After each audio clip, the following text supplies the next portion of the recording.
Okay, thanks again for the book, Spike. See you next week. Well, time for the review of the week, huh? It's been a while. I got this book, inspired me to review Inspiration Manifestation. That's always a fun episode. So this episode starts with following a happy Pinkie Pie and following her around looking at the pony setup for the Philly and Colt Fair.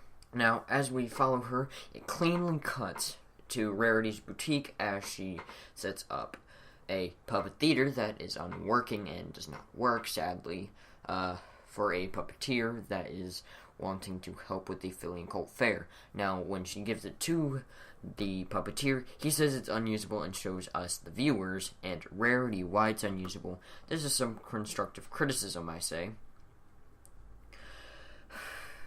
And she does not take this well. Spike walks in to find Rarity on her sofa, couch thing, I'll look that up later, eating some ice cream.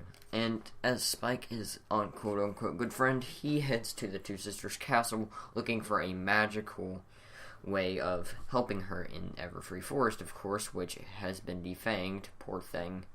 It used to be so ominous when the series first started out. Now he talks to Aloysius as he goes through the two sisters' library and finds a secret pathway. Seriously, I wonder how many secret pathways he's found. And where do they even lead? Interesting question. I'll have to ask him later. Anyway, as we pick up the as he finds this ominous book hidden behind a lock, which he quickly burns, he picks up the book, doesn't think twice about its ominous look, and brings it back, almost killing Aloysius with a heart attack as the pathway breaks beneath his feet, as he doesn't notice. Really, I get he's a child and he's inept sometimes, but this is dumbing him down to quite a lot. Either way. And when he gets to Rarity, giving her the book, she promptly reads it after giving it only 1 second of thought. And the book gives off a glowing green, promptly taking it to the horn of Rarity, telling everyone this is going to get bad real fast. Now she makes a new puppet theater for the puppeteer that actually works. He asks her that she did it in that fast amount of time. She doesn't tell him because she doesn't want anyone knowing. Now, as the episode continues, her designs get more and more unneeded and bigger and, reckless, turning several buildings into gems, covering Spike in a gem outfit that would probably crush him, or at least it should have crushed him if physics were real in that universe, and turning the street to gold.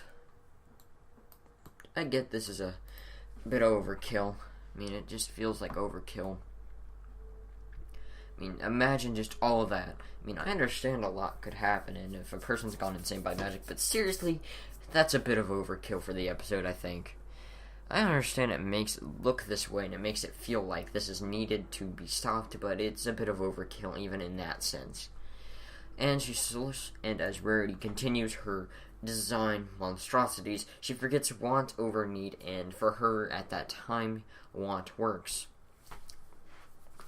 And after Spike and Aloysius distract Rarity and take away the book, he promptly eats it. Really? I'm not even sure why this even happens in the scene.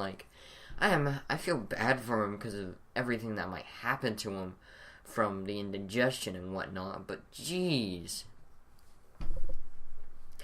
Are you stupid? I understand Spike's a child again, guys, but really? Eating the book, he could have just burned it and sent it to Celestia for all I know. That probably would have been a lot better. Either way. But as we see, the curse is still there, and she is still going nuts, and she starts to rant about turning everything into the way she wants it to be. But as soon as she starting to do that, Spike tells her the truth that everything she's doing isn't right, and the curse is broken. So, wait. See, what you're telling me is that he subconsciously knew what to do the entire time. After breaking the curse, he realizes what he had done of being able to break the curse because the cure was in the reading. So basically, he subconsciously figured that out. Good job, Spike, for being so inept. Either way. And as he goes through this, he realizes that, and it cuts to the next scene of Twilight walking into the library, Spike writing the moral of our story today, or at least the one that you see of always being honest with your friends. Now, I think this is a good moral to start off with, but there's also a secondary moral. And that secondary moral is, even if you cut off an addiction to a person, the addiction source still can occur. That person will find another addiction, find another way to get that addiction, satisfied. But if you have an intervention with that friend and have people around him that support him, the addiction has a possibility of stopping. I think that's a great moral for all ages to follow, and it really fits it real well. Either way, I found this episode great. Granted, a few stumbles here and there with the storytelling, and it didn't feel the most well done, the story of them all. It definitely had it up there of a good story, but it felt a bit rushed. Either way, though, I gave this episode an 8.9 out of 10.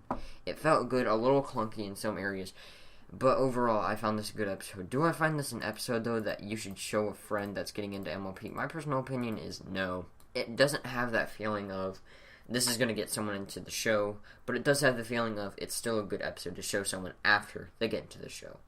Showing them that not all Spike episodes are bad. Anyway, thank you all for watching. My name is Range, and remember to keep the beat going.